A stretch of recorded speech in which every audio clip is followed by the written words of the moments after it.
Orang jadi panitia, jadi pengurus masjid kah, pengurus anak yatim lah, panitia pembangunan masjid kah. Pokoknya yang dia ngurusi duit masyarakat untuk mengirim bantuan ke orang-orang yang terkena musibah, terkena bencana atau ke luar negeri misalnya. Maka hendaknya dia waspada bahwasanya dia harus berhati-hati mengurus harta tersebut dengan sebaik-baiknya.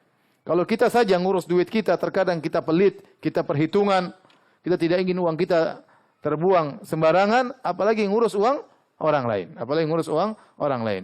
Oleh karena saya sampai baca tentang Syekh Utsaimin rahimahullahu taala, ya, bahwasanya beliau tatkala mengumpulkan dana untuk bangun masjid, bahkan kalau di uang tersebut untuk dibangun menara, beliau agak berat. Karena orang-orang tatkala memberi uang itu untuk bangun apa? Masjid. Sementara menara itu biayanya besar dan fungsinya tidak begitu besar.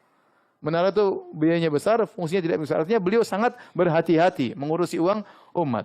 Sampai disebutkan beliau tatkala membuat yayasan atau membuat suatu jum'iyah, ya, kemudian dibuat papan nama, beliau bilang jangan pakai uang masyarakat, pakai uang saya aja ya. Beliau tidak memakai uang masyarakat karena masyarakat tentunya tidak membantu untuk buat masalah ini, buat papan nama ya.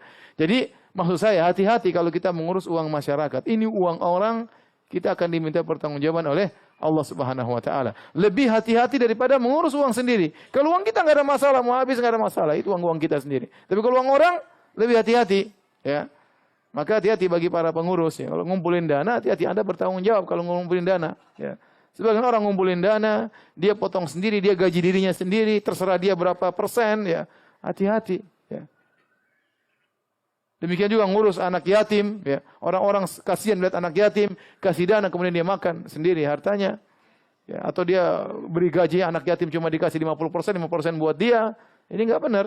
Innal ladzina ya'kuluna amwalal yatama dzulman innama ya'kuluna fi butunihim nara wa sayaslawna sa'ira. Kata dalam surat An-Nisa, sungguhnya orang-orang yang makan harta anak yatim dengan penuh kezaliman, sungguhnya mereka seperti makan masukkan bara api ke dalam perut mereka dan mereka akan masuk dalam neraka jahanam. Dia hati-hati tatkala mengolah dana masyarakat.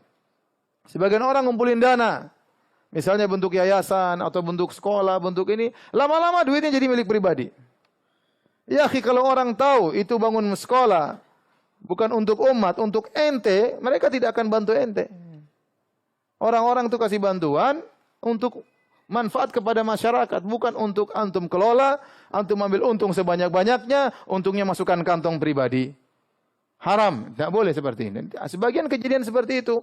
Bangun yayasan, kemudian orang-orang bantu dari nol, kemudian besar, akhirnya jadi milik keluarga. Sejak kapan yayasan jadi milik keluarga Anda? Kalau udah masyarakat dulu tahu bakalan seperti ini, enggak ada yang membantu Anda meskipun hanya 1 rupiah, enggak ada. Maka bertakwalah kepada Allah, nasib Anda bahaya pada hari kiamat kelak.